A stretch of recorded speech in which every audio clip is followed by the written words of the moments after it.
I never thought a simple joke would cost me my marriage. But here I am alone at 31, swiping through dating apps, hoping someone will take me seriously. Spoiler alert, they don't. And I know exactly why. Because 6 months ago I laughed at the one man who ever truly had my back. I'm Alyssa, and for 5 years, I was married to Daniel. He wasn't some alpha male.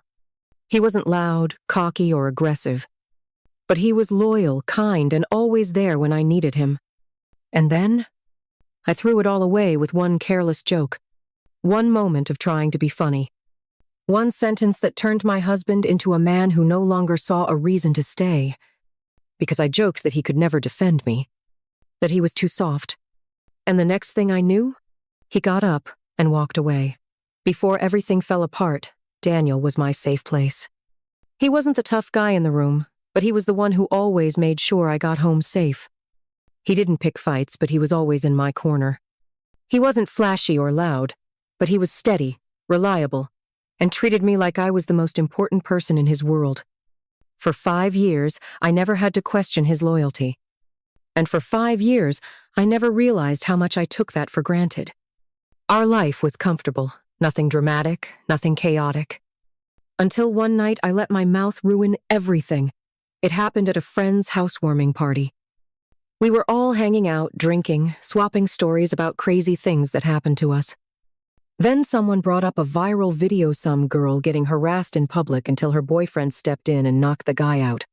One of the girls laughed and said, "See, this is why I need a guy who can actually fight." And without thinking, without even looking at Daniel, I blurted out, "Well, guess I'm screwed then.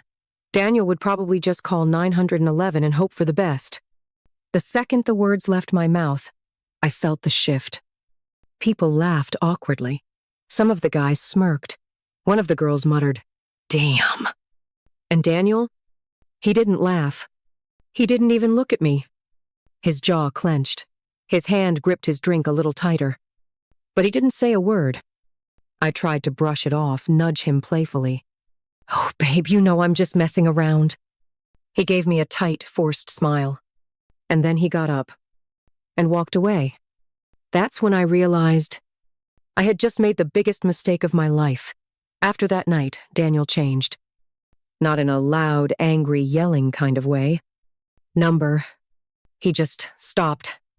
Stopped texting me first. Stopped checking in to see if I got home safe. Stopped looking at me like I was his world. At first, I thought he was just upset.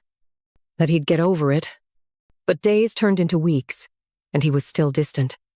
The little things he used to do, the good morning kisses, the inside jokes, the way he'd always pull me close when we were out. Gone. One night, as we were getting ready for bed, I finally asked, "Daniel, are you still mad about the joke?"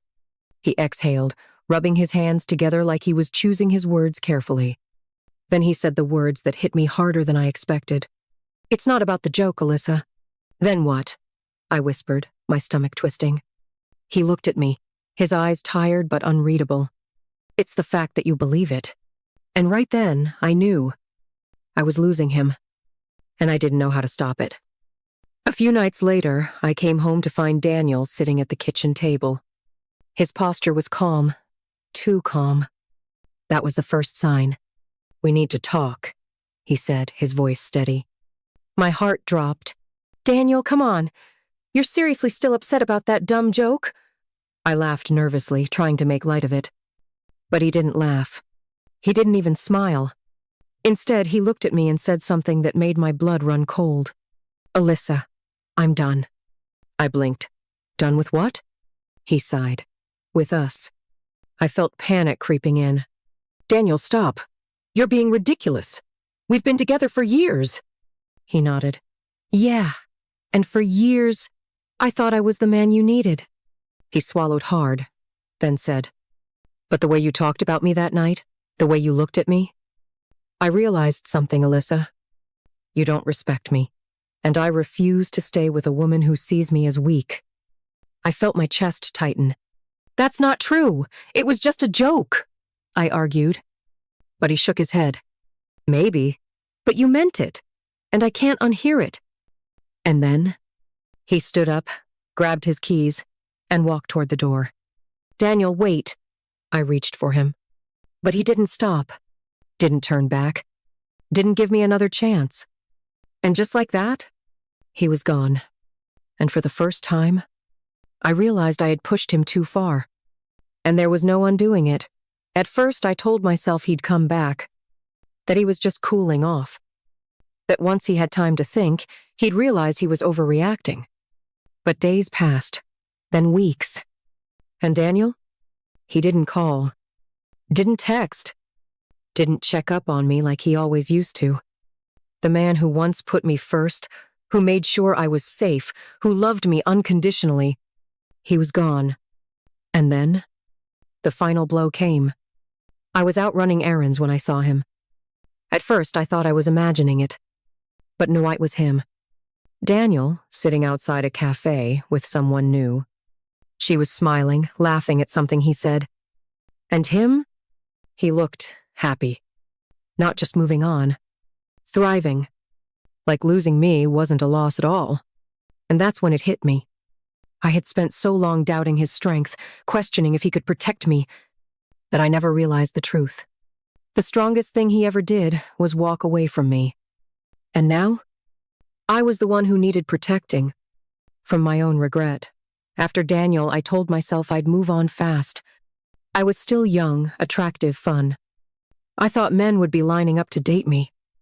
So, I downloaded dating apps, went out with friends, and tried to act like I wasn't completely falling apart inside.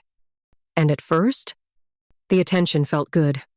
The matches, the compliments, the flirty late-night texts. But then, I started noticing something. The men I went on dates with? They weren't like Daniel. They didn't check if I got home safe. They didn't ask about my day. They didn't see me as someone to build a life with. I was just another option. And suddenly, I realized, the one man who ever truly valued me, I had mocked him. And now, even broke men wouldn't take me seriously. I had laughed at the only man who ever truly cared. And now, I was the joke. I don't get a happy ending. I don't get a second chance. Daniel is gone.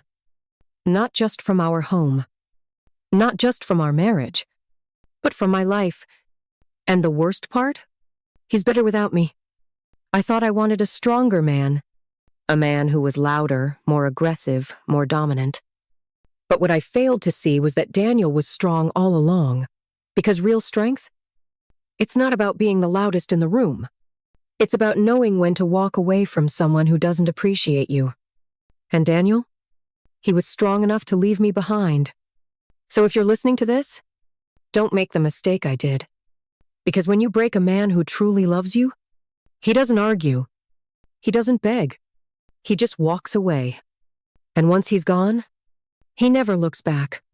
And trust me, regret is a lonely place to live. Goodbye.